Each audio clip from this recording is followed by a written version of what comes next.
शिल्पकार जयदीप आपटे अडकला पोलिसांच्या जाळ्यात। 26 ऑगस्ट रोजी मालवण येथे छत्रपती शिवाजी महाराजांचा पुतळा कोसळल्याची घटना घडली होती। या घटनेनंतर पुतळ्याचा शिल्पकार जयदीप आपटे हा फरार झाला होता। गेल्या अनेक दिवसांपासून पोलिसांकडून त्याचा शोध सुरू होता। त्याच्या विरोधात लुकआउट नोटीसही जारी करण्यात आली होती। तसेच अखेर काल रात्री जयदीप आपटेला कल्याणमधून ताब्यात घेण्यात आले आहे। कल्याणमध्ये त्याच्या राहत्या घरापासून जयदीप आपटेला पोलिसांनी अटक केली असून त्याला आज न्यायालयामध्ये हजर केले जाणार आहे। सिंधुदुर्ग जिल्ह्यातील राजकोट गडावर असलेल्या छत्रपती शिवाजी महाराजांचा पुतळा कोसळल्याप्रकरणी काही दिवसांपासून फरार शिल्पकार जयदीप आपटे याला कल्याणच्या डीसीपींच्या पथकाने ताब्यात घेतले।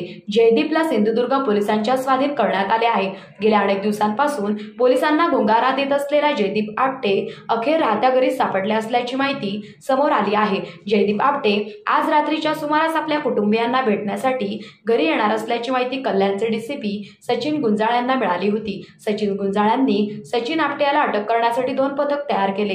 एक पथक कल्याण रेल्वे स्थानकात होते तर दुसरे पथक आपटे याचा बिल्डिंग समोर तैनात करण्यात आले होते। आपटे इमारतीच्या परिसरात येताच रात्री 10:30च्या सुमारास त्याला बाजारपेठ पोलिसांनी ताब्यात घेतले। त्याला डीसीपी ऑफिसमध्ये आणण्यात आले। त्या ठिकाणी त्याची चौकशी डीसीपी सचिन गुंजाळ यांनी केली। नंतर त्याला सिंधुदुर्ग पोलिसांच्या ताब्यात देण्यात आले। तेच खबर महाराष्ट्र न्यूज, उपसंपादक अंतोष श्यामसुंदर गायकवाड।